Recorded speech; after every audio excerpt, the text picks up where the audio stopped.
Hello welcome back to ഒരു കഥ പറഞ്ഞാലോ. ഞാൻ വീണ്ടും വന്നിരിക്കുകയാണ് ലോക്ക് ആൻഡ് കീയുടെ എപ്പിസോഡ് നമ്പർ 3 ആയിട്ട്. സീസൺ 1 എപ്പിസോഡ് നമ്പർ 3 സ്റ്റാർട്ട് ചെയ്താലോ. ഓക്കെ, കഴിഞ്ഞ എപ്പിസോഡിൽ നമ്മൾ കണ്ടത് എന്താണ്? ബോഡി ഹെഡ് കീ യൂസ് ചെയ്തിട്ട് ബോഡി 2 ബോഡിയായി മാറി. അങ്ങനെ ഒരു ബോഡി അവന്റെ ഹെഡ് അല്ലെങ്കിൽ അവന്റെ മെമ്മറീസിലോട്ട് ഇറങ്ങുന്നതായിട്ട് കാണിച്ചിട്ടുണ്ടായിരുന്നു. അപ്പോൾ തന്നെ ടൈലറും കെൻസിയും കൂടെ അങ്ങോട്ട് വരുന്നുണ്ട്. ടൈലറിനെയും കെൻസിനെയും ബോഡി അവന്റെ ഹെഡിലോട്ട് ക്ഷണിക്കുന്നതായിട്ട് നമ്മൾ കണ്ടിട്ടുണ്ടായിരുന്നു. എപ്പിസോഡ് നമ്പർ 3യുടെ തുടക്കത്തിലും ഇത് തന്നെയാണ് കാണിക്കുന്നത്. എപ്പിസോഡ് നമ്പർ 3യുടെ തുടക്കത്തിൽ കെൻസിയും ടൈലറും കൂടി ആ ഒരു ബോക്സിനകത്തോട്ട് കയറി പോകുന്നുണ്ട്. അപ്പോൾ അവിടെ അമേസിംഗ് ആയിട്ടുള്ള പലതരം കളേഴ്സും ഒരുപാട് കളിപ്പാട്ടങ്ങളും, അവൻ കൊച്ചുകുട്ടിയല്ലേ, അപ്പോൾ അവന് ഇഷ്ടമുള്ള കാര്യങ്ങളെല്ലാം ആ ഒരു തലയ്ക്കകത്ത് അല്ലെങ്കിൽ ആ ഒരു സ്ഥലത്ത് നിറഞ്ഞിട്ടുണ്ടായിരുന്നു. അപ്പോൾ ബോഡി പറയുന്നുണ്ട്, വെൽക്കം ടു മൈ ഹെഡ്, എൻ്റെ തലയ്ക്കുള്ളിലോട്ട് സ്വാഗതം. അങ്ങനെ ബോഡി ഇവരോട് ഓരോ കാര്യങ്ങളൊക്കെ പരിചയപ്പെടുത്തുന്നുണ്ട്. എന്നിട്ട് അവൻ ഒരു ബോക്സ് പോലുള്ള ഒരു കാര്യവും കാണിക്കുന്നുണ്ട്. അതിനകത്ത് ഫുള്ള് ഇവന്റെ മെമ്മറീസ് ആണ്. അതിനകത്തുനിന്ന് ഒരു ബോക്സ് എടുത്ത് ഇവൻ ഇത് തുറക്കുന്ന സമയത്ത് ഇവര് അവന്റെ ഒരു മെമ്മറിലോട്ട് പോവാണ്. അതായത് റെൻഡൽ, ഇവരുടെയൊക്കെ അച്ഛൻ. ഇവൻ ഉറങ്ങിക്കിടക്കുന്ന സമയത്ത് ഇവന് ബെഡ് ടൈം സ്റ്റോറീസ് പറഞ്ഞു കൊടുക്കുന്നതായിട്ട്. റെൻഡൽ ഒരു സീ മോൺസ്റ്ററിന്റെയും ഒരു ഫിഷർമാന്റെയും ഒക്കെ കഥയാണ് പറയുന്നത്. അപ്പോൾ കെൻസി പറയുന്നുണ്ട്, എനിക്ക് ഓർമ്മയുണ്ട് അച്ഛൻ ഈ ഒരു കഥ പറഞ്ഞു തന്നത് എന്ന് കെൻസിയും പറയുന്നുണ്ട്. അങ്ങനെ അച്ഛൻ ആ ഒരു കഥ പറഞ്ഞുകൊണ്ടിരിക്കുമ്പോൾ തന്നെ ബോഡി ഉറങ്ങുന്നുണ്ട്. അതുകൊണ്ട് തന്നെ ആ ഒരു മെമ്മറി അവിടുന്ന് ബ്രേക്ക് ആവുകയാണ്. അപ്പോൾ കെൻസി ചോദിക്കുന്നുണ്ട് എന്ത് പറ്റിയെന്ന്. അപ്പോൾ ബോഡി പറയുന്നുണ്ട്, ഞാൻ ചിലപ്പോൾ ഉറങ്ങിപ്പോയതുകൊണ്ടാവും, ബാക്കിയൊന്നും ഞാൻ കേട്ടില്ല എന്ന് പറയുന്നുണ്ട്. ടൈലർ പറയാണ്, ഈ ഒരു സ്റ്റോറിക്ക് ബാഡ് എൻഡിങ് ആയിരിക്കും എന്ന് പറയുമ്പോൾ കെൻസി തിരുത്താണ്, ഇല്ല ഇത് ഹാപ്പി എൻഡിങ് ആണ്, കാരണം ഞാനിത് കേട്ടിട്ടുണ്ടെന്ന് പറയുന്നുണ്ട്. അങ്ങനെ അവര് തിരിച്ച് ബോഡിയുടെ റൂമിലോട്ട് തന്നെ വരുന്നുണ്ട്. അപ്പോൾ ബോഡി അതേപോലെ നിശ്ചലമായി നിൽക്കുന്ന ബോഡി അവിടെ തന്നെ ഉണ്ടായിരുന്നു. അപ്പോൾ ബോഡി പതിയെ ചെന്നിട്ട് ആ ഒരു കീ തലയുടെ പുറത്തുനിന്ന് എടുക്കുന്നുണ്ട്. അപ്പോൾ തന്നെ ബോഡി ഒന്നാവാണ്. എന്നിട്ട് ബോഡി കെൻസിയുടെയും ടൈലറിന്റെയൊക്കെ തലയ്ക്കുള്ളിലോട്ട് ഇത് ഇടാനായിട്ട് ശ്രമിക്കുന്നുണ്ട്. പക്ഷെ അവര് സമ്മതിക്കുന്നില്ല. ടൈലർ പറയാണ്, ഇനി ഇതേപോലത്തെ കീസ് ഒക്കെ ഇവിടെ കാണും, എന്തായാലും ബോഡി ഞാനിത് സൂക്ഷിച്ചോളാം എന്ന് പറയുമ്പോൾ ബോഡി സമ്മതിക്കുന്നില്ല. മാത്രമല്ല കെൻസിയും സമ്മതിക്കുന്നില്ല. അപ്പോൾ ടൈലർ പറയുന്നുണ്ട്, ഞാനാണ് മൂത്ത ആള്. അപ്പോൾ കെൻസി പറയുന്നുണ്ട്, ഞാനും റെസ്പോൺസിബിൾ ആണ്. ബോഡി പറയാണ്, ഞാനാണ് ഇത് കണ്ടുപിടിച്ചത് എന്ന് പറയുമ്പോൾ ടൈലർ പറയുന്നുണ്ട്, ഓൾറെഡി നീ ഒരെണ്ണം കളഞ്ഞില്ലേ. അപ്പൊ ബോഡി പറയുന്നുണ്ട്, ഇല്ല അത് എന്റെ മിസ്റ്റേക്ക് അല്ല എന്ന് പറയുമ്പോൾ അപ്പോൾ കെൻസിയും ടൈലറും കൂടെ അവനെ ഇങ്ങനെ സൂക്ഷിച്ച് നോക്കുമ്പോൾ ബോഡി തുറന്നു പറയാണ്, ശരിക്കും ആ ഒരു വെല്ലിൽ ഒരു ലേഡി ഉണ്ടായിരുന്നു, ഭയങ്കര പീഡിപ്പിക്കുന്ന ഒരു സ്ത്രീ, അവരാണ് എൻ്റെ കയ്യിൽ നിന്ന് ആ ഒരു കീ എടുത്തിട്ട് പോയതെന്ന് ബോഡി പറയാണ്. അപ്പോൾ കെൻസി ചോദിക്കുന്നുണ്ട്, അപ്പോൾ നീ പറയുന്നത് ഈ ഒരു കീയും അവരെടുക്കാൻ വരുമെന്നാണോ? ബോഡി പറയുന്നത്, എക്സാക്ട്ലി അങ്ങനെ തന്നെയാണ് ഞാൻ പറയുന്നത്, അതുകൊണ്ട് എനിക്ക് ഇതൊക്കെ പ്രൊട്ടക്ട് ചെയ്യേണ്ടതായിട്ടുണ്ട് എന്ന് പറയുമ്പോൾ കെൻസി പറയാണ്, ഓക്കെ അങ്ങനെയാണെന്നുണ്ടെങ്കിൽ ടൈലർ നീ ആ ഒരു മിറർ കീ വെക്ക്, ഞാൻ ആ ഒരു ബ്രെയിനി കീ വെക്കാം എന്ന് പറയുന്നുണ്ട്. അപ്പോൾ ബോഡി ഇതിന് സമ്മതിക്കുന്നില്ല. പക്ഷേ ഇവര് ഇങ്ങനെ തന്നെ തീരുമാനിക്കുകയാണ്. എന്നിട്ട് ടൈലർ പറയുന്നുണ്ട്, ഇൻ കേസ് അവർ വരുവാണെന്നുണ്ടെങ്കിൽ അപ്പൊ തന്നെ ഞങ്ങൾ രണ്ടുപേരെ അറിയിക്കണം എന്ന് ബോഡിയോട് ടൈലർ പറയുന്നുണ്ട്. അവിടുന്ന് കട്ടായി പിന്നെ നമ്മളെ കാണിക്കുന്നത് രജിനെയാണ്, അതായത് ഒരു വെള്ളേടിനെ. അവര് ഒരു റെസ്റ്റോറൻറ്റിൽ നിന്ന് ഫുഡ് കഴിച്ചുകൊണ്ടിരിക്കുന്നുണ്ട്. വേറെ ആരുടെയോ ലാപ്ടോപ്പിൽ ഒരു സ്ഥലം, ന്യൂയോർക്കിലുള്ള ഏതോ ഒരു സ്ഥലം ഗൂഗിൾ ചെയ്യുന്നുണ്ട്. എന്നിട്ട് അതിന്റെ പിക്ചർ കാണുന്നുണ്ട്. ആ സമയത്ത് ആ ഒരു ലാപ്ടോപ്പിന്റെ ഉടമ അങ്ങോട്ട് വന്നിട്ട്, ഇത് എന്റെ ലാപ്ടോപ്പ് അല്ലേ, നിങ്ങൾ എന്തിനാ യൂസ് ചെയ്യുന്നത് എന്ന് ചോദിക്കുമ്പോൾ പെട്ടെന്ന് രജി എണീറ്റിട്ട് ആ ഒരു ഉമ്മയും കൊടുത്തിട്ട് ആ ഒരു എനിവെയർ കീ വെച്ചിട്ട് അവിടുത്തെ ഡോറ് തുറന്ന് ആ ഒരു പെർട്ടിക്കുലർ സ്ഥലത്തോട്ട് പോകുന്നുണ്ട്. അതൊരു കത്തിക്കരിഞ്ഞ ഒരു ബിൽഡിംഗ് ആയിരുന്നു. അങ്ങനെ വെള്ളേടി, അതായത് ഡജ് ചെല്ലുന്നത് നമ്മുടെ എപ്പിസോഡിന്റെ ഫസ്റ്റ് എപ്പിസോഡിൽ നമ്മൾ കണ്ടിട്ടുണ്ടായിരുന്നല്ലോ, ഒരാള് അയാളുടെ ദേഹത്തോട്ട് തന്നെ തീ കൊളുത്തി മരിക്കുന്നതായിട്ട്. അയാളുടെ വീട്ടിലോട്ടാണ്. ആ ഒരു വീടാണ് കത്തിക്കരിഞ്ഞ ആ ഒരു ബിൽഡിംഗ്. അവിടെ ചെന്നിട്ട് എന്തോ ഒന്ന് തിരയുന്നുണ്ട് ഒരു ലോക്കറിലൊക്കെ. പെട്ടെന്ന് വെളിയിൽ നിന്ന് കുട്ടികളുടെ സൗണ്ട് കേൾക്കുന്നുണ്ട്. അപ്പോൾ ഒരു കുട്ടി ചോദിക്കുന്നുണ്ട്, ലേഡി നിങ്ങൾ എന്താ ഇവിടെ നിൽക്കുന്നത് എന്ന് ചോദിക്കുമ്പോൾ ആ ഒരു കുട്ടിയുടെ കഴുത്തില്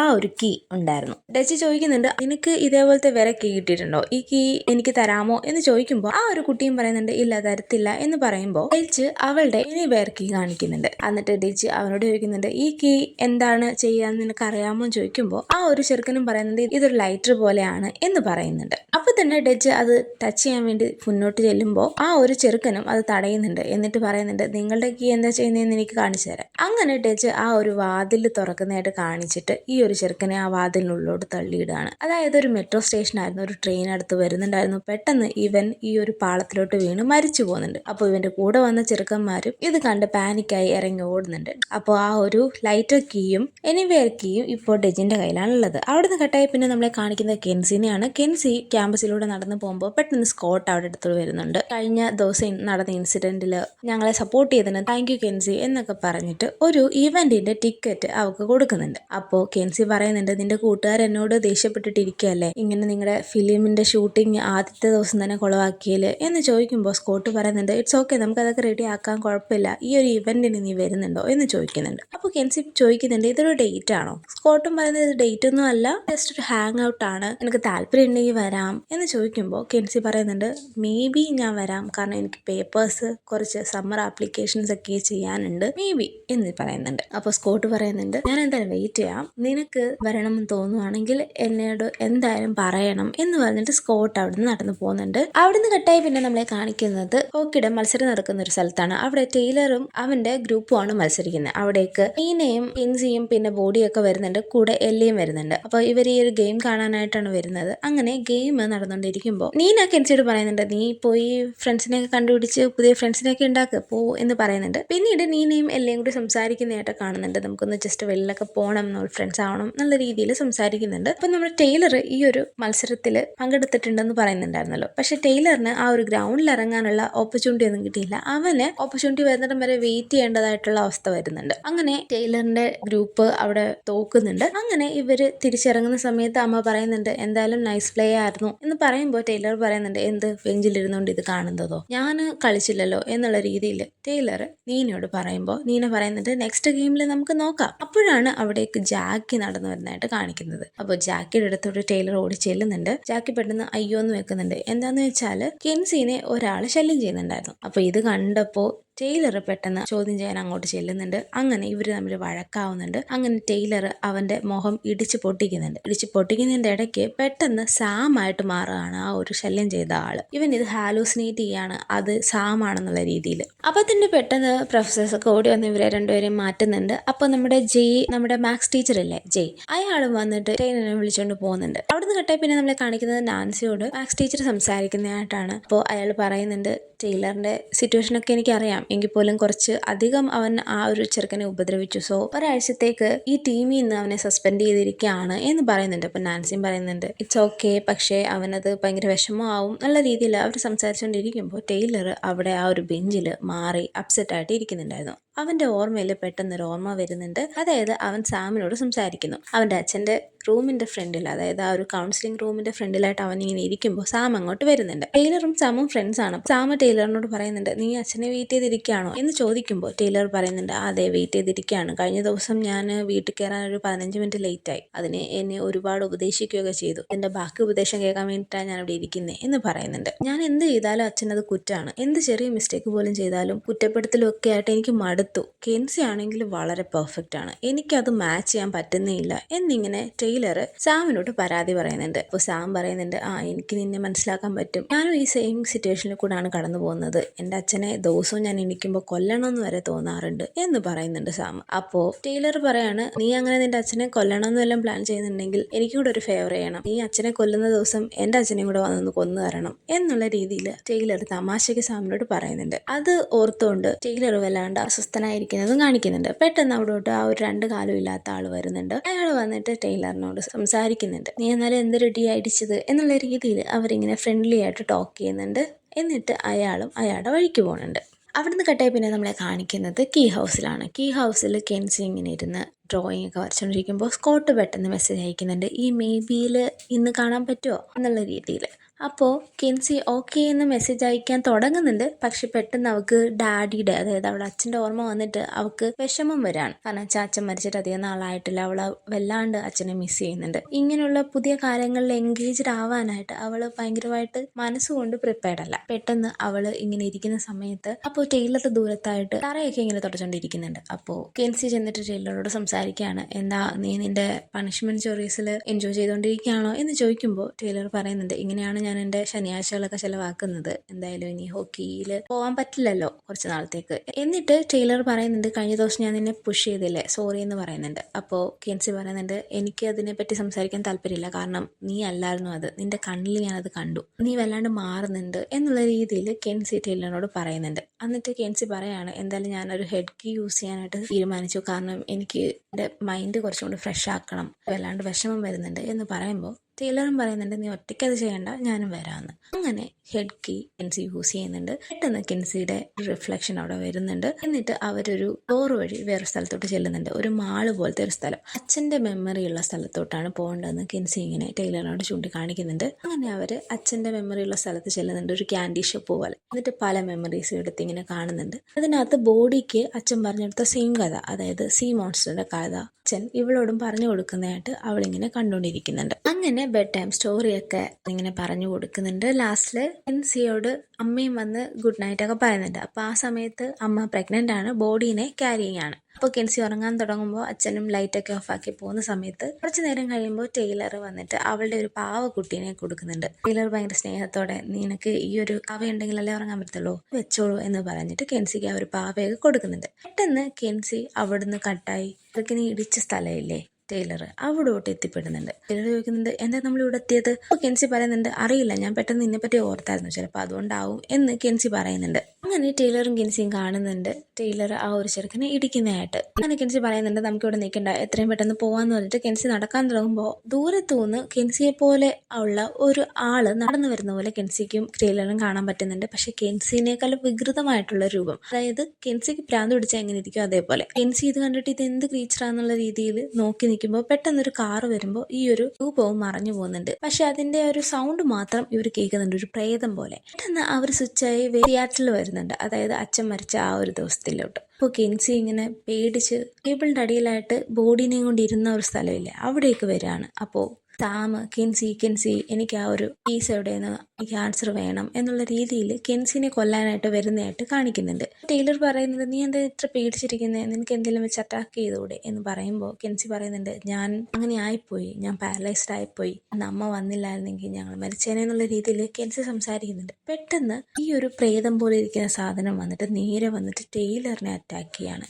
കെൻസി വേറെ ഗത്യന്തരമില്ലാതെ അവിടെ കിടക്കുന്ന ഒരു കമ്പി വെച്ചിട്ട് ഇതിനെ കൊത്തുന്നുണ്ട്. അങ്ങനെ ഇവര് പെട്ടെന്ന് തന്നെ അവിടുന്ന്, അതായത് കെൻസിയുടെ ഹെഡിൽ നിന്ന് തിരിച്ചിറങ്ങി വരുന്നുണ്ട്. ആ ഒരു ഹെഡ് കീയും ഊരിയെടുക്കുന്നുണ്ട്. ടൈലർ നോക്കുമ്പോൾ ശരിക്കും അവന്റെ ദേഹത്ത് അങ്ങനെ ഒരു മുറിവ് പറ്റിയിട്ടുണ്ട്, ശരിക്കും റിയൽ ലൈഫിൽ മുറിവ് പറ്റിയിട്ടുണ്ട്. കെൻസി പറയുന്നുണ്ട് സോറി, ഐസ് എന്തെങ്കിലും കൊണ്ടുവരണോ എന്ന് ചോദിക്കുമ്പോൾ ടൈലർ കുഴപ്പമില്ല റെഡി ആയിക്കോളും എന്ന് പറഞ്ഞിട്ട് അവിടുന്ന് പോകുന്നുണ്ട്. നമ്മളെ കാണിക്കുന്ന ടൈലറിനെയാണ്. അവൻ ബെഡിൽ കിടന്നിട്ട് ജാക്കിയുടെ ഇൻസ്റ്റാ പേജൊക്കെ എടുത്തിട്ട് അവരുടെ ഫോട്ടോസൊക്കെ ഇങ്ങനെ നോക്കിക്കൊണ്ടിരിക്കുന്നുണ്ട്. പെട്ടെന്ന് ഒരു ഫോട്ടോയിൽ അറിയാതെ അവൻ ലൈക്കും ചെയ്യുന്നുണ്ട്. ലൈക്ക് ചെയ്ത് അബദ്ധമായെന്നുള്ള രീതിയിൽ അവൻ അത് എടുത്ത് മാറ്റി വെക്കുന്നുണ്ട്. അങ്ങനെ ഇവൻ ഫോൺ മാറ്റി വെക്കുന്നുണ്ട്. പെട്ടെന്ന് അവന് അച്ഛനെ ഓർമ്മ വരുന്നുണ്ട്. അച്ഛൻ ആ ഒരു ഫിഷർമാന്റെ കഥ പറയുന്നതായിട്ട്. പക്ഷേ അച്ഛൻ ടൈലറിനോട് കുറച്ചുകൂടെ ഡാർക്കായിട്ടുള്ള എൻഡിങ് ആണ് പറയുന്നത്. അതായത് എടുത്ത ഫിഷർമാൻ അവന്റെ ഫ്രണ്ട്സിന്റെ ഫാമിലിയുടെ അടുത്തു നിന്ന് ദൂരത്തോട്ട് മാറി ഒറ്റയ്ക്ക് അവന്റെ ആ ഒരു വേദനകളൊക്കെ കടിച്ചമർത്തി താമസിക്കുന്നു. അപ്പോൾ ആ ഒരു പാസ്റ്റ് ആയിരുന്നു എനിക്കും, നിനക്കും അത് ഫോളോ അപ്പ് ചെയ്യേണ്ടി വരും ടൈലർ എന്നുള്ള രീതിയിൽ അച്ഛൻ ഇവനോട് ഉപദേശിക്കുന്ന പോലെ അവനിങ്ങനെ തോന്നുന്നുണ്ട്.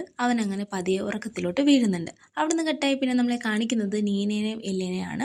നീനയും കൂടി ജസ്റ്റ് അവരുടെ ഫ്രണ്ട്ഷിപ്പ് ഒന്ന് ഫ്ലറിഷ് ചെയ്യാൻ വേണ്ടി, അല്ലെങ്കിൽ ഒന്നും കൂടി ഒന്ന് സെറ്റ് ആവാൻ വേണ്ടി അവര് ഒരു കാറിലോട്ട് പോകുന്നുണ്ട്. എല്ലി കുടിക്കാനായിട്ടുള്ള കാര്യങ്ങളൊക്കെ മേടിക്കുന്നുണ്ട്. പക്ഷെ നീന പറയുന്നുണ്ട് ഞാൻ 6 വർഷമായിട്ട് കുടിക്കുന്നില്ല, ഞാൻ ഓൾറെഡി കുടിച്ചിട്ടാൻ കണ്ടിട്ടായിരുന്നു, പക്ഷെ അത് ഞാൻ നിർത്തി, ഇപ്പൊ 6 വർഷമായിട്ട് കുടിക്കുന്നില്ല എന്നുള്ള രീതിയിൽ നീന പറയുന്നുണ്ട്. അപ്പോൾ എല്ലിയും പറയുന്നുണ്ട് അത് നല്ല കാര്യമാണ് നീന എന്ന് എല്ലിയും സമ്മതിച്ച് കൊടുക്കുന്നുണ്ട്. അങ്ങനെ എല്ലി ചോദിക്കുന്നുണ്ട് നിന്റെ കുട്ടികളൊക്കെ എന്തെടുക്കുന്നു എന്നുള്ള രീതിയിൽ ചോദിക്കുന്ന സമയത്ത് പിന്നെ എല്ലാവരുടെയും കാര്യങ്ങൾ പറയുന്നുണ്ട്. ടൈലർ എപ്പോഴും ഹെഡ്ഫോണിലായിരിക്കും, കെൻസി എപ്പോഴും ആങ്ഷ്യസ് ആണ്, ബോഡി ആണെങ്കിൽ അവന്റെ ഇമാജിനറി ഫ്രണ്ടിനെ പറ്റി എപ്പോഴും പരാതി പറച്ചിലാണ് എന്നുള്ള രീതിയിൽ പറയുമ്പോൾ എല്ലി ചോദിക്കുന്നുണ്ട് ഇമാജിനറി ഫ്രണ്ടോ? അതെ, വെൽ ഹൗസിൽ ഏതൊരു ലേഡി ഉണ്ടെന്നൊക്കെയാണ് അവൻ പറയുന്നത് എന്നുള്ള രീതിയിൽ നീന പറയുമ്പോൾ എല്ലി ആകെ വല്ലാണ്ട് പാനിക് ആവുന്നുണ്ട്. ആ ഒരു വിഷയം മാറ്റിക്കളയുന്നുണ്ട്, അതായത് അത് സംസാരിക്കാതെ അവോയ്ഡ് ചെയ്യുന്നുണ്ട്. അവിടുന്ന് കെട്ടായി പിന്നെ നമ്മളെ ബോഡീനെയാണ് കാണിക്കുന്നത്. ബോഡി ഒരു കുക്കിയൊക്കെ കഴിച്ചുകൊണ്ട് ഇങ്ങനെ ഇരിക്കുന്ന സമയത്ത് വീണ്ടും അവൻ വിസ്പറിങ് കേൾക്കുന്നുണ്ട്. അങ്ങനെ ആ ഒരു വിസ്പറിങ് കേട്ട സ്ഥലത്തോട്ട് അവനിങ്ങനെ നോക്കി നോക്കി ചെല്ലുമ്പോൾ അവരുടെ ഒരു ആൻസിസ്റ്ററിന്റെ ഒരു വലിയ ഫോട്ടോ ഇരിപ്പുണ്ടായിരുന്നു. അതിനകത്തുനിന്ന് അവനൊരു കീ കിട്ടുന്നുണ്ട്, ഒരു അസ്ഥികൂടത്തിന്റെ പടമുള്ളൊരു കീ, ഒരു ഗോസ്റ്റിന്റെ പടം ഉള്ളതെന്നും പറയാം. അതിന്റെ പേരാണ് ഗോസ്റ്റ് കീ. അതിന്റെ ഓപ്പോസിറ്റ് തന്നെ ഒരു വാതിലും കാണുന്നുണ്ട്, സെയിം ഇതേപോലെ തന്നെയുള്ള ഒരു കീ ഹോൾ ഉള്ള വാതില്. അതിലോട്ട് ഈ ഒരു താക്കോലിട്ട് തിരികുമ്പോൾ ഇത് തുറന്നു വരുന്നുണ്ട്. അങ്ങനെ ഡോറ് തുറന്ന ബോഡി പതിയെ വെളിയിലോട്ട് ഇറങ്ങുന്ന സമയത്ത് പെട്ടെന്ന് അവന്റെ ബോഡി താഴത്തോട്ട് തന്നെ വീഴുന്നുണ്ട്. അതായത് അവനൊരു ഗോസ്റ്റ് ആയിട്ട് മാറി. അവന്റെ ആത്മാവ് മാത്രം ഇങ്ങനെ എയറിൽ പൊങ്ങിക്കിടക്കുന്ന പോലെ ബോഡിക്ക് ഫീൽ ചെയ്യുന്നുണ്ട്. അതായത് ലിറ്ററലി അവൻ ഒരു ഗോസ്റ്റ് ആയിട്ട് മാറി. അപ്പോൾ ബോഡി പറയുന്നുണ്ട്, ഓ ഞാനിപ്പോൾ ഗോസ്റ്റ് ആയി എന്നുള്ള രീതിയിൽ പെട്ടെന്ന് അവൻ മുകളിലോട്ട് പറന്നു പോകാനായിട്ട് തുടങ്ങുന്നുണ്ട്. അപ്പോൾ ടൈലർ അവരുടെ സെക്കൻഡ് ഫ്ലോറിൽ നിൽക്കുന്നുണ്ടായിരുന്നു. അപ്പോൾ ടൈലറിന്റെ മുന്നിൽ ചെന്നിട്ട് ഇവൻ ടൈലറിനെ കാണുന്നുണ്ടോ, ഞാൻ ഗോസ്റ്റ് ആയി, കണ്ടോ കണ്ടോ എന്നൊക്കെ പറയുന്നുണ്ട്. പക്ഷെ ടൈലറിനെ ഇവനെ കാണാൻ പറ്റുന്നില്ല. അങ്ങനെ ബോഡി പറന്ന് നടക്കുന്നുണ്ട്, ആ ഒരു ചുറ്റുപാടൊക്കെ എക്സ്പ്ലോർ ചെയ്യുന്നുണ്ട്. അങ്ങനെ സീ കേവ് ഒക്കെ അവൻ കണ്ടുപിടിക്കുന്നുണ്ട്. എന്നിട്ട് നേരെ അവരുടെ സെമിത്തേരിയിലോട്ട് ചെല്ലുമ്പോൾ അവരുടെ ആൻസിസ്റ്റർ, അതായത് ഗ്രേറ്റ് ഗ്രേറ്റ് ഗ്രേറ്റ് ഗ്രാൻഡ് ഫാദറിനെ കാണുന്നുണ്ട്. ആ ഒരാളുടെ പിക്ചറിൽ നിന്നാണ് ഈ ഒരു ഗോസ്റ്റ് കീയും അവൻ എടുത്തിരുന്നത്, അതായത് ചേംബർ ലോക്ക്. അയാളെ കാണുന്നുണ്ട്. എന്നിട്ട് അയാളെ പരിചയപ്പെടുന്നുണ്ട്, ബോഡി പരിചയപ്പെടുന്നുണ്ട്. ആളും സന്തോഷമാകുന്നുണ്ട്. എന്നിട്ട് ആള് പറയുന്നുണ്ട്, നിന്റെ അച്ഛനും ഇവിടെ വരാറുണ്ടായിരുന്നു. അച്ഛനും അച്ഛന്റെ അനിയൻ അതായത് ഡങ്കനും കൂടി ഈ ഒരു ഗോസ്റ്റ് കീ ഒക്കെ യൂസ് ചെയ്ത് ഇവിടെ പറന്ന് നടക്കാറുണ്ട് എന്നൊക്കെ ചേംബർ ലോക്ക് ബോഡിനോട് പറയുന്നുണ്ട്. അപ്പൊ ബോഡി ചോദിക്കുന്നുണ്ട്, എന്റെ അച്ഛൻ കീ ഒക്കെ യൂസ് ചെയ്യാറുന്നോ? ആ ചെയ്യായിരുന്നു എന്ന് ചേംബർ ലോക്കും പറയുന്നുണ്ട്. പെട്ടെന്ന് ആരോ നടന്നു പോകുന്ന പോലെ ബോഡിക്ക് മനസ്സിലാവുന്നുണ്ട്, സൗണ്ട് കേൾക്കുന്നുണ്ട്. അപ്പോൾ ബോഡി പറയുന്നുണ്ട്, എന്റെ അമ്മ വന്നെന്ന് തോന്നുന്നു, ഞാൻ എന്തായാലും പോവാണ് എന്ന് പറയുന്നുണ്ട്. അങ്ങനെ തിരിച്ച് ബോഡി വീടിൻ്റെ അടുത്തോട്ട് പറന്നു പോകുമ്പോഴാണ് എല്ലി നടന്നു പോകുന്നതായിട്ട് കാണുന്നത്. എല്ലി എന്താ ഈ സമയം ഞങ്ങളുടെ വീട്ടിൽ എന്നുള്ള രീതിയിൽ ബോഡി എല്ലിയുടെ പുറകിന് വെച്ച് പിടിക്കുന്ന സമയത്താണ് എല്ലി നേരെ വെൽ ഹൗസിലോട്ടാണ് പോകുന്നത്. എല്ലിയുടെ കയ്യിലും ഒരു സ്പെഷ്യൽ ആയിട്ടുള്ള കീ ഉണ്ട്. ആ ഒരു കീ ഇട്ട് ആ ഒരു വെൽ ഹൗസ് തുറന്ന് എല്ലി അതിനകത്ത് കയറുന്നുണ്ട്. കയറിയിട്ട് ലൂക്കസ് ലൂക്കസ് എന്ന് വിളിക്കുന്നുണ്ട്. പക്ഷെ തിരിച്ച് മറുപടിയൊന്നും കിട്ടുന്നില്ല. ആ സമയത്താണ് ടൈലർ ഫ്രിഡ്ജ് തുറന്ന് ഫുഡ് ഐറ്റംസ് എന്തോ നീ എടുത്ത് കഴിച്ചായിരുന്നോ ബോഡി ബോഡി എന്ന് വിളിച്ച് ചോദിക്കുന്നത്. ബോഡി നീ ഫുഡ് എടുത്തായിരുന്നോ ഫ്രിഡ്ജിലിരുന്നത് എന്ന് ടൈലർ ഉറക്കെ ചോദിക്കുന്നുണ്ട്. പക്ഷെ ബോഡി തിരിച്ച് റിപ്ലൈ ഒന്നും ചെയ്യുന്നില്ല. അങ്ങനെ ടൈലർ നോക്കുന്ന സമയത്ത് ബോഡി നിലത്ത് ബോധമില്ലാതെ കിടക്കുന്നതായിട്ട് കാണുന്നുണ്ട്. ടൈലർ ഓടി വരുന്നുണ്ട്. എന്നിട്ട് ബോഡിനെ കുലുക്കി വിളിക്കുന്നുണ്ട്. പെട്ടെന്ന് തന്നെ ബോഡിയുടെ ഗോസ്റ്റ് നേരെ വന്ന് ബോഡിയുടെ ശരീരത്തോട്ട് കയറുന്നുണ്ട്. അങ്ങനെ ബോധം വരുന്നുണ്ട്. ടൈലർ ആകെ ഞെട്ടുന്നുണ്ട്. പേടിച്ച് പാനിക്കായിട്ട് വല്ലാണ്ടായി അവൻ. അപ്പോൾ ബോഡി പറയാണ്, ഞാനൊരു കീ യൂസ് ചെയ്തു, ഇത് ഗോസ്റ്റ് ആക്കും, ഇത് കണ്ടോ എന്നൊക്കെ പറയുമ്പോൾ ടൈലർ അവനെ വഴക്ക് പറയുന്നുണ്ട്. നിന്നോട് ഞാൻ പറഞ്ഞില്ലേ കീ എന്തെങ്കിലും ഉണ്ടെങ്കിൽ എന്നോട് പറയണം, അത് യൂസ് ചെയ്യല്ലെന്ന്, നീ എന്തായി കാണിക്കുന്നേ എന്ന് ടൈലർ ബോഡിനെ വഴക്ക് പറയുന്നുണ്ട്. അപ്പോൾ ബോഡി പറയുന്നുണ്ട്, സോറി ഞാൻ വിചാരിച്ചത് നമ്മുടെ അച്ഛനെ കാണാൻ പറ്റുമെന്ന്, അതാ ഞാനത് യൂസ് ചെയ്തേ എന്ന് പറയുന്നുണ്ട്. ഇങ്ങനെ പറയുമ്പോൾ ടൈലർ ഇത് കേട്ട് വല്ലാതെ വിഷമിക്കുന്നുണ്ട്. അവിടുന്ന് കട്ടായി പിന്നെ നമ്മളെ കാണിക്കുന്നത് കെൻസിനെയാണ്. അവള് റൂമിൽ നിന്ന് അവളുടെ ബൈസൈക്കിൾസ് വരച്ചുകൊണ്ടിരിക്കുകയാണ്. അവൾക്ക് എന്തോ ഒരു സെലക്ഷൻ പ്രൊസീജിയർ ഉണ്ട്. അപ്പോൾ ഇതിന് ബൈസൈക്കിൾസ് വരച്ചതിന്റെ ഫോട്ടോ കൊടുക്കണം. പല പെർസ്പെക്റ്റീവിൽ അവൾ വരച്ചിട്ടുണ്ട്. പക്ഷെ അവൾക്ക് തന്നെ അതിനകത്തൊന്നും സെലക്ട് ചെയ്യാൻ പറ്റുന്നില്ല. അപ്പോഴാണ് നീന അങ്ങോട്ട് വരുന്നത്. നീന ചോദിക്കുന്നുണ്ട്, നീ ഇങ്ങനെ ഇതിനകത്ത് തന്നെ ഇങ്ങനെ ചടഞ്ഞുകൂടാതെ ഫ്രണ്ട്സ് ഒക്കെ ഉണ്ടെങ്കിൽ വെള്ളോട്ടൊക്കെ പോവാൻ പറയുന്നുണ്ട്. അപ്പോൾ കെൻസി പറയുന്നുണ്ട്, എന്തിനാ പോയിട്ട്, ഒന്നെങ്കിൽ ഞാൻ അവരെ വിഷമിപ്പിക്കും അല്ലെങ്കിൽ അവരെ എന്നെ വിഷമിപ്പിക്കും. ഇപ്പൊ തന്നെ സ്കോട്ട് എന്നെ ഒരുത്ത് വിളിച്ചിട്ടുണ്ട്, പക്ഷെ എനിക്ക് പോകാൻ തോന്നുന്നില്ല എന്ന് പറയുന്നുണ്ട്. അപ്പോൾ നീന പറയുന്നുണ്ട്, അങ്ങനൊന്നും ഇല്ല കെൻസി, നീ ഒരിക്കലും ഡിസപ്പോയിന്റ് ആവത്തില്ല, നീ എന്തായാലും പോവാൻ പറയുന്നുണ്ട്. അവിടുന്ന് കട്ടായി പിന്നെ നമ്മളെ കാണിക്കുന്ന സ്കോട്ടിനെയാണ്. സ്കോട്ട് കെൻസിനെ വെയിറ്റ് ചെയ്ത് ആ ഒരു റേസിങ്ങിൻ്റെ അവിടെ നിൽപ്പുണ്ടായിരുന്നു. അപ്പോൾ കെൻസി അവിടെ എത്തിയിട്ടുണ്ടായിരുന്നു. പക്ഷെ സ്കോട്ടിൻ്റെ അടുത്തോട്ട് മാത്രം അവൾ ചെന്നില്ല. അവൾ തിരിഞ്ഞു നടക്കുന്നുണ്ട്. അവിടുന്ന് കട്ടായി വീണ്ടും നമ്മൾ ബോഡിനെയും ടൈലറിനെയാണ് കാണിക്കുന്നത്. ബോഡിയുടെ റൂമിൽ ഈ ഫ്ലൂറസെന്റ് ലൈറ്റ് ഒക്കെ വെച്ചിട്ടുള്ള സ്റ്റാർസ് ഒക്കെ ടൈലർ ഒട്ടിച്ചു കൊടുക്കുന്നുണ്ട്. എന്നിട്ട് ടൈലർ പറയുന്നുണ്ട്, ഡാഡി ഈ ഒരു കേസൊക്കെ യൂസ് ചെയ്തിട്ടുണ്ടെങ്കിൽ എന്തുകൊണ്ടായിരിക്കും നമ്മളോട് പറയാഞ്ഞത് എന്ന് ചോദിക്കുമ്പോൾ ബോഡി പറയുന്നുണ്ട്, ചിലപ്പോൾ അച്ഛൻ മറന്നു പോയിട്ടുണ്ടാവും, അമ്മ മറന്നതുപോലെ. അമ്മ കഴിഞ്ഞ ദിവസം മിറർ കീ യൂസ് ചെയ്തത് അമ്മ മറന്നില്ലേ, അമ്മ പ്രായമായതുകൊണ്ടാണ്, അച്ഛനും പ്രായമായില്ലേ, അതുകൊണ്ട് മറന്നതായിരിക്കും എന്ന് പറയുമ്പോൾ ടൈലർ തിരുത്താണ്, ചിലപ്പോൾ നമ്മൾ അറിയണ്ട എന്നുള്ളത് കൊണ്ടായിരിക്കും. ഇപ്പോൾ ബോഡി പറയാണ്, ശരിയാണ്, ചിലപ്പം വെല്ലേഡീനെ അച്ഛനും പേടിയായിരിക്കും. അവിടുന്ന് കട്ടായി വീണ്ടും കെൻസിനെയാണ് കാണിക്കുന്നത്. കെൻസി ഹെഡ് കീ യൂസ് ചെയ്ത് അവളുടെ തലയ്ക്കുള്ളിലോട്ട് തന്നെ പോകുന്നതായിട്ട് കാണിക്കുന്നുണ്ട്. കയ്യിലൊരു കത്തി, ഒരു ബാഗൊക്കെ ഉണ്ട്. വീണ്ടും അവിടുന്ന് കട്ടായി നീനയാണ് കാണിക്കുന്നത്. നീന റെന്റലിന്റെ പഴയ കാര്യങ്ങൾ, അതായത് അവന്റെ ഗ്രൂപ്പ് ഫോട്ടോ ഒക്കെ കിട്ടിയില്ലേ, ആ ഒരു സ്റ്റഫൊക്കെ എടുത്ത് വെച്ച് നോക്കുന്നുണ്ട്. അപ്പോൾ അതിലൊരു മാഗസീൻ ഉണ്ടായിരുന്നു. നീന അതിന്റെ പേജസ് ഒക്കെ ഇങ്ങനെ മറിച്ചുകൊണ്ടിരിക്കുമ്പോൾ ഒരു പെർട്ടിക്കുലർ പേജ് എത്തി തുടങ്ങുമ്പോൾ അതിനകത്ത് ഒമേഗ സിംബൽസ് ഇങ്ങനെ കണ്ടിന്യൂസ് വരച്ചേക്കുന്നതായിട്ട് കാണുന്നുണ്ട്. അപ്പോൾ നീനയ്ക്ക് പെട്ടെന്ന് സാമിനെ, അതായത് റെൻഡലിനെ കൊല്ലുന്ന സമയത്ത് സാം കീ ഹൗസിനെ പറ്റി ചോദിച്ചിട്ടുണ്ടായിരുന്നു. മാത്രമല്ല സാമിന്റെ കയ്യിൽ ഈ ഒരു ഒമേഗ സിംബൽ ടാറ്റൂവും ചെയ്തിട്ടുണ്ടായിരുന്നു. അത് നീനയ്ക്ക് ഇങ്ങനെ ഓർമ്മ വരുന്നുണ്ട്. അവിടുന്ന് കട്ടായി വീണ്ടും കെൻസിനെയാണ് കാണിക്കുന്നത്. കെൻസി ആ ഒരു ക്രീച്ചറിനെ പിടിച്ചിട്ട് അതിനെ കത്തി വെച്ച് കുത്തി ഉപദ്രവിക്കുന്നുണ്ട്. മാത്രമല്ല അതിനെ ഹെഡിൽ നിന്ന് വലിച്ചിറക്കി ഒരു കാട്ടിൽ കൊണ്ടുപോയി കുഴിച്ചിടുന്നുണ്ട്. ഇതൊക്കെ കണ്ടുകൊണ്ട് ഡജ്ജു അവിടെ നിൽക്കുന്നതായിട്ട് നമ്മളെ കാണിച്ചുകൊണ്ട് എപ്പിസോഡ് നമ്പർ 3 ഇവിടെ തീരാണ്. 4 അധികം വേഗം ഇടാം. Thank you. Stay tuned.